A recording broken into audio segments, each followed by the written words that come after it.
തണലും കല്ലും കടലും എല്ലാം ഒരു ബോധമനസ്സിന്റെ സന്തതികളാ. ഒരു വലിയ മനസ്സ് ഈ പ്രപഞ്ചത്തിന്റെ അല്ല, ഈ ബ്രഹ്മാണ്ടത്തിന്റെ അത്രയും വലിയ മനസ്സ്. മനുഷ്യന്റെ പരിദേവനങ്ങളും അഭ്യർത്ഥനകളും എല്ലാം ഈ ബോധമനസ്സ് കേൾക്കുന്നുണ്ട്, കാണുന്നുമുണ്ട്. അവർക്കിതൊരു വിശ്വാസമാണ്, നിഷ്കളങ്കമായ വിശ്വാസം. നമ്മോട് അഭ്യർത്ഥിച്ചാൽ അവർക്ക് രക്ഷ കിട്ടുമെന്നുള്ള വിശ്വാസം. അത് നിഷ്കളങ്കമാണ്, മറകളില്ലാത്ത ആഴത്തിലുള്ള വിശ്വാസം.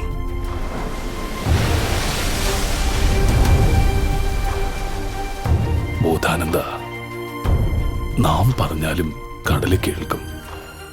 നമ്മുടെ മനസ്സ് തന്നെയാണ് കടലിനും. നാം കടലിനോട് സംവദിക്കാം. നീ പോയി അവരുടെ കുടിലിനും കടലിനുമിടയിൽ കിടക്കുക. ധൈര്യമായിരിക്കുക, നാം പുറകെ വരും.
കടലെടുത്തോണ്ട് പോവല്ലോ സ്വാമി, തിരിച്ചിങ്ങനെ കയറി വാ.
ശിവഭാവം മന്ത്രമാകുന്നതും നീ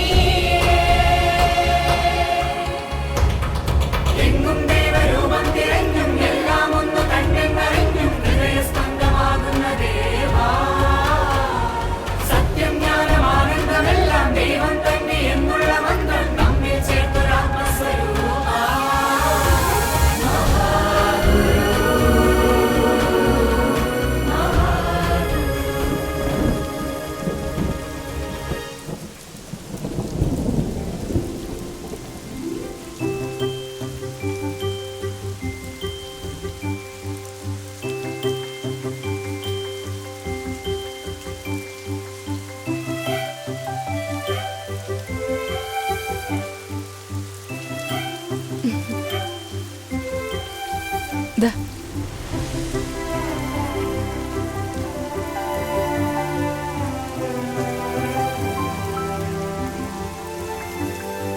ദാഹിക്കുന്നു ഭഗീനി കൃപാരസ.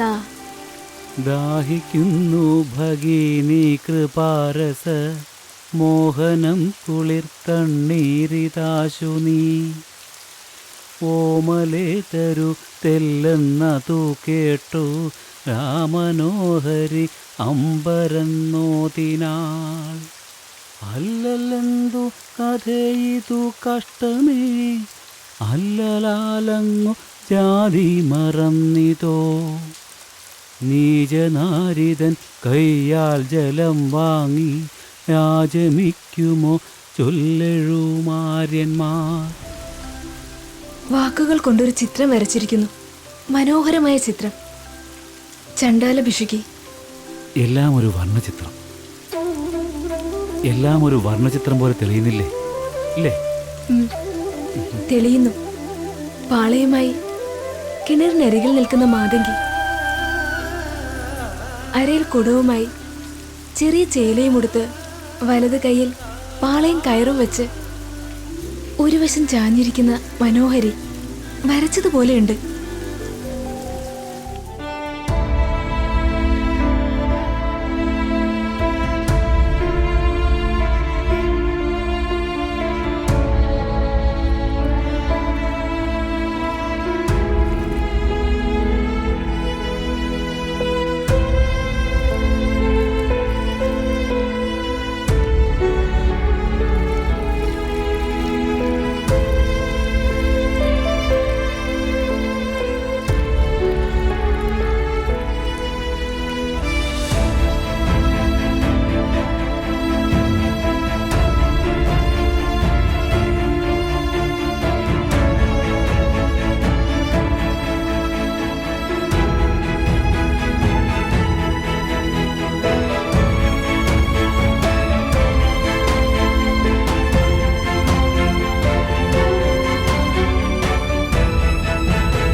ദാഹിക്കുന്നു ഭഗിനി കൃപാരസ മോഹനം കുളിർത്തണ്ണീരിതാശു നീ ഓമലേ തരുത്തില്ലെന്നതു കേട്ടോ രാമനോഹരി അമ്പരന്നോതിനാൾ അല്ലലെന്തു കഥ ഇതു കഷ്ടമേ അല്ലലാലങ്ങു ജാതി മറന്നിതോ നീചനാരിതൻ കയ്യാൽ ജലം വാങ്ങി യാചമിക്കുമോ ചൊല്ലെഴുമാര്യന്മാർ.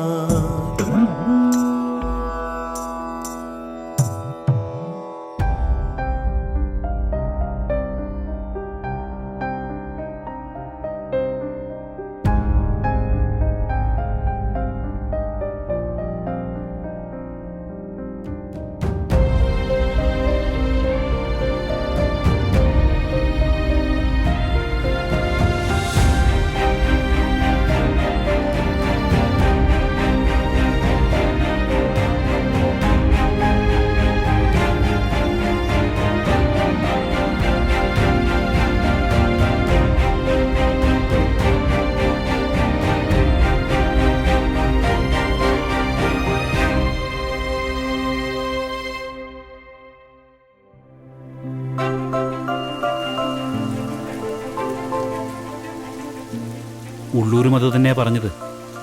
നമ്മുടെ പരമേശ്വരയ്യർ മഹാകവിയാണ്. എല്ലാവരും കവിത ആസ്വദിക്കുന്നുണ്ടെന്ന് പുകഴ്ത്തി. അവതാരിക അദ്ദേഹം എഴുത്തരാന്ന് പറഞ്ഞിട്ടുണ്ട്. ഓ, കവിതയാണ്, എന്നാൽ ശക്തമായ താക്കീതുമാണ്. വാസ്തവത്തിൽ ഭിക്ഷുവും മാതങ്കിയുമെല്ലാം നവോത്ഥാനത്തിന്റെ ബിംബങ്ങളാണ്. ജാതി മാത്സര്യം, സമുദായത്തിൽ സംഭവിച്ചുകൊണ്ടിരിക്കുന്ന ശൈഥില്യം, ഇവയ്ക്കെതിരെയുള്ള ശക്തമായ വാക്കുകളാണിത്. സർവമത സമുദായ സാഹോദര്യമെന്ന മഹാഗുരുവിന്റെ ആശയം ഇങ്ങനെ എഴുതിയെന്നേ ഉള്ളൂ. മനസ്സിൽ നാരായണസ്വാമി മാത്രമേ ഉള്ളൂ അല്ലേ? മനസ്സിൽ മാത്രമല്ല, ഈ വചസ്സിലും വപുസ്സിലും സ്വാമി മാത്രമേ ഉള്ളൂ. കുമാരൻ ഇന്ന് കുമാരനാശാനാണ്, മഹാകവിയാണ്. അത് ഗുരു തന്ന ഭിക്ഷയാണ്, കരുത്താണ്. കുമാരൻ ഇന്ന് കുമാരനാശാനാണ്, മഹാകവിയാണ്. അത് ഗുരു തന്ന ഭിക്ഷയാണ്, കരുത്താണ്.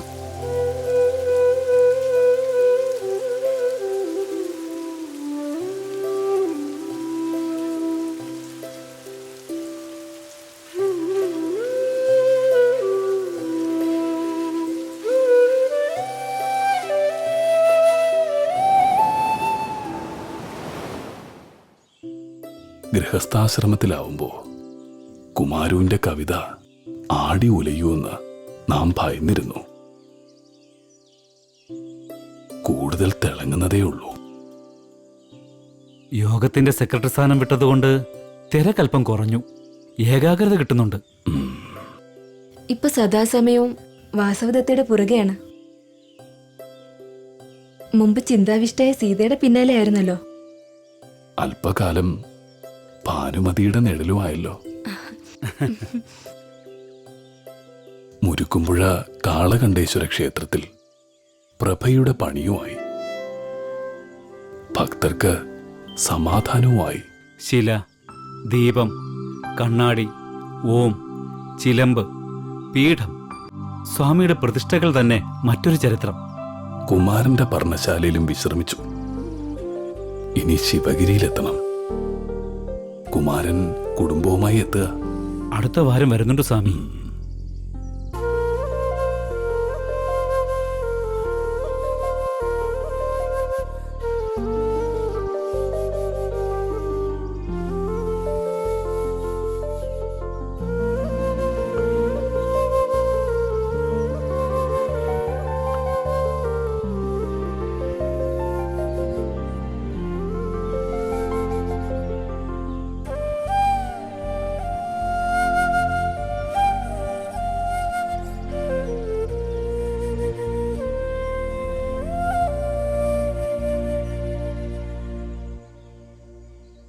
എന്താ പതിവില്ലാത്ത പോലെ ഒരു നോക്കി നിൽപ്പ്? കായ്ക്കര വെച്ച് ആദ്യം കാണുമ്പോ ഉദയസൂര്യനായിരുന്നു ആ മുഖം. ഇപ്പൊ മധ്യാഹ്നം പിന്നിട്ടിരിക്കുന്നു. എങ്കിലും എത്ര കാലമായാലും ഈ സൂര്യൻ അസ്തമിക്കല്ലേ എന്ന് പ്രാർത്ഥിച്ചു പോകുന്നു. പ്രാർത്ഥിക്കാം, അതല്ലേ പറ്റൂ. ഇന്നലെ ഭാനു പാടിക്കൊടുത്തതും അങ്ങനെയായിരുന്നല്ലോ. നാം ഇങ്ങനെ അറിയുവതൽപ്പം, എല്ലാം ഓമനെ ദേവസങ്കൽപ്പം.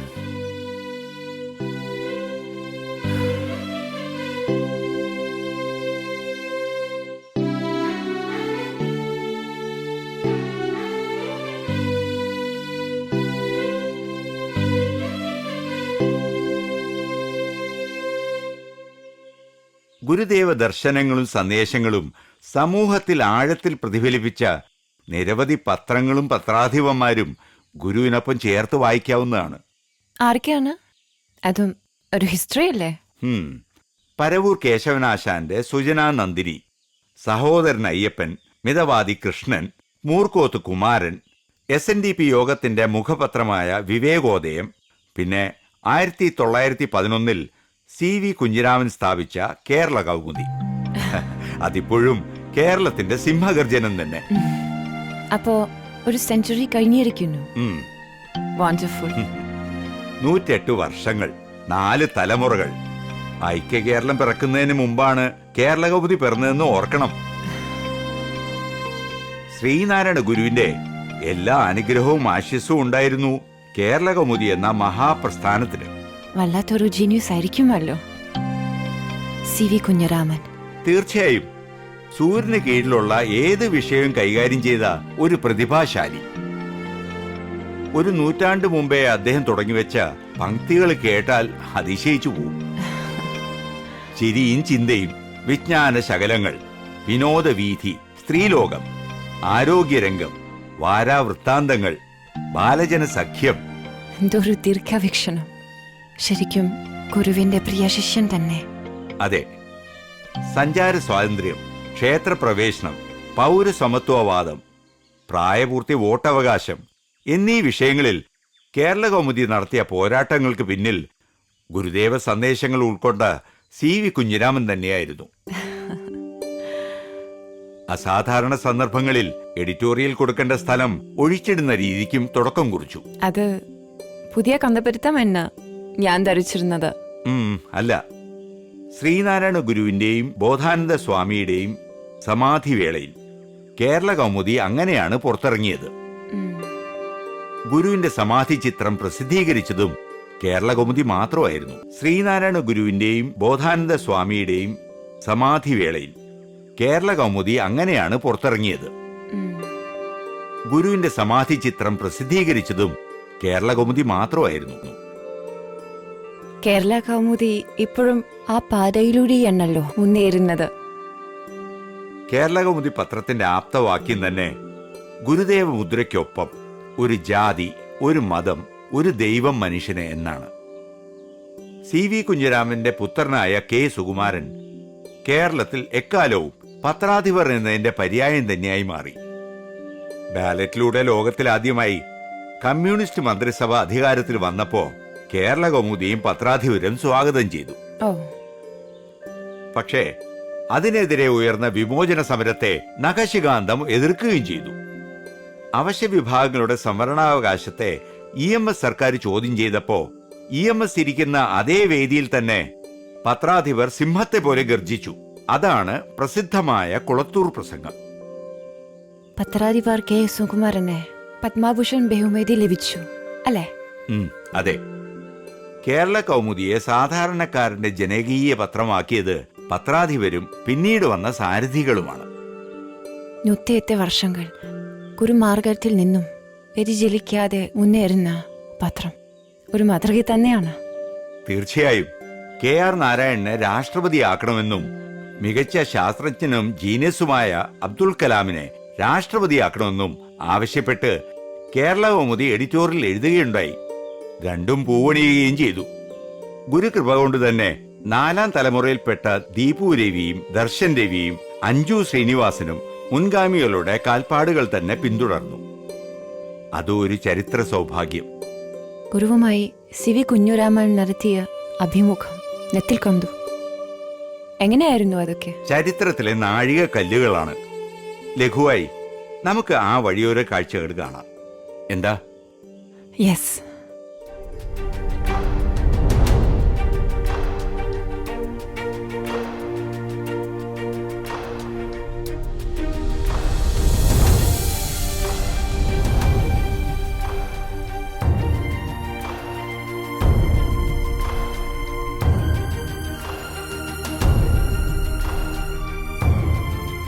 നമസ്കാരം സ്വാമി.